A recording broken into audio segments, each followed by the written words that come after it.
ये बहनी का भाई तोरे बादर उठल बा। हाँ हाँ पानी आवे वाला है, देख लो मौसम पकड़ ले है बा एकदम एकदम जू में जाम लागे वाला है। हेलो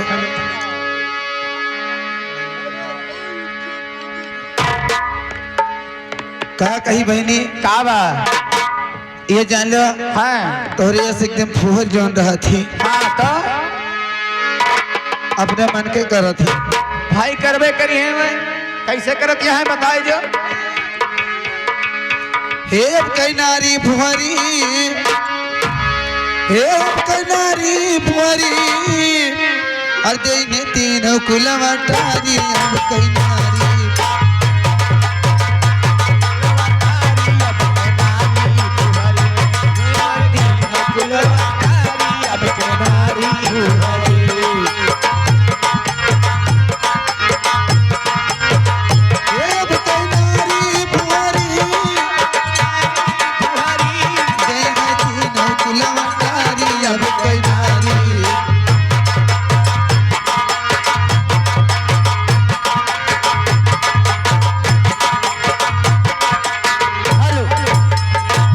घर मालिक भैया उनके तरफ से 51 रुपये का पुरस्कार हमारे पार्टी बड़े भैया को लाख लाख धन्यवाद।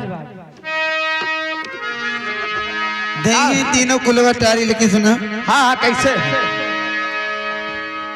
कि आटा गोजे सिर खजवाए पहुंचे ने कुना सारी ये आटा गोजे सिर खजवाए पहुंचे नुकरा नकुरा हर सुरती खाई कई रोटी भी अलई अरे तू गई चूल की हारी अब इनसे गईले विधन हारी अब कई नारी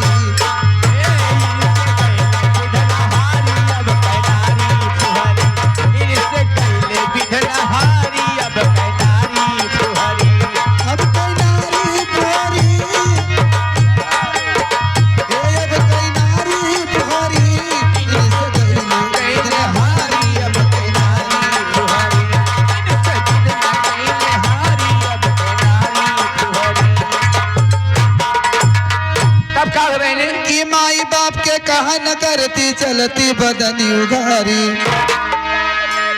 कि माई बाप के कहा न करती चलती बदनी उघारी और गंदे फिल्म के गाना गावे अरे भाई करे लचारी और कैली नहीं हर ससुरारी अब कई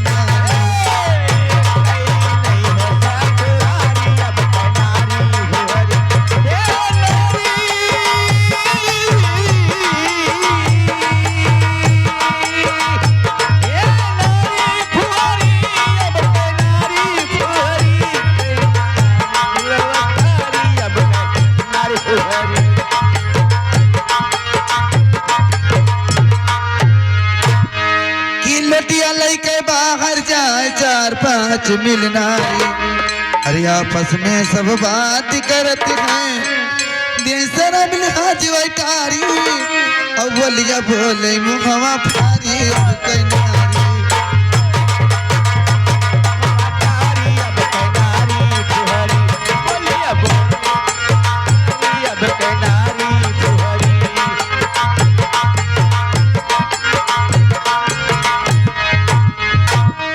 ए बहनी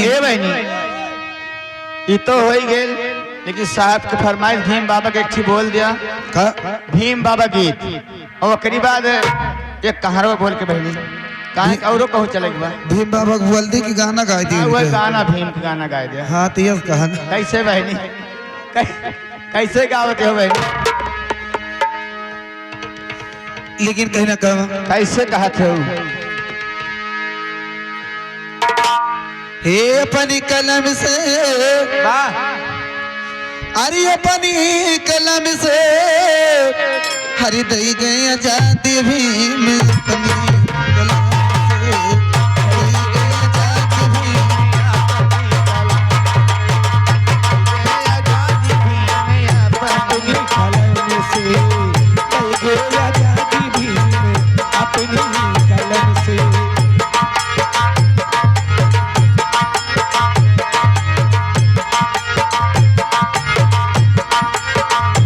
ये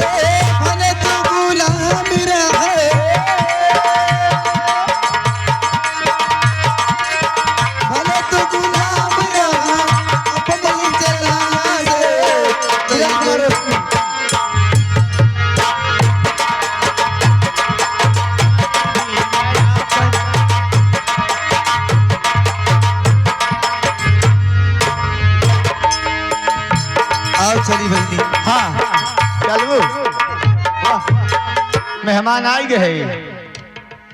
अरे मेहमान आ गए, पकौड़ी भले काम हो गया। ये 10 रुपया पुरस्कार काहे जन्म लिया बनवा हो लव कुछ मोरीलाल। वाह अरे काहे जन्म लिया बनवा हो लव कुछ मोरीलाल।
आइए चलती हूँ। देखा हो के बाद सुबेर अब दिन निकल जाए भाई, एक लाइन बोला अब कल्ले कल्ले चला।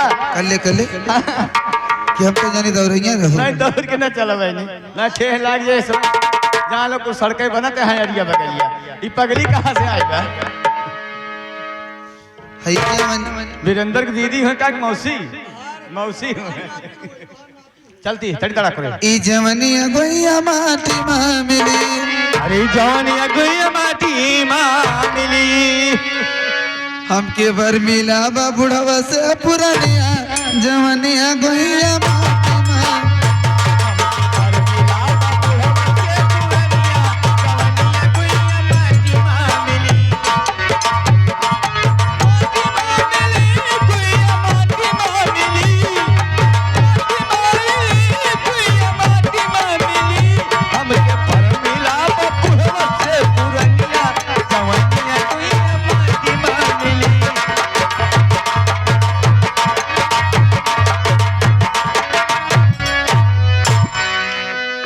ये बहनी सुना। हाँ हो कि पिता हमारे बर खोजन गईले गईले ससुर के द्वारे। कि पिता हमारे बर खोजत गईले गईले ससुर के दुआरे। अरे 8 भैंस 10 बरे द देखे।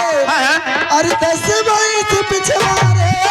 ऐसे और बखरी 16 गज के 2 तल्ले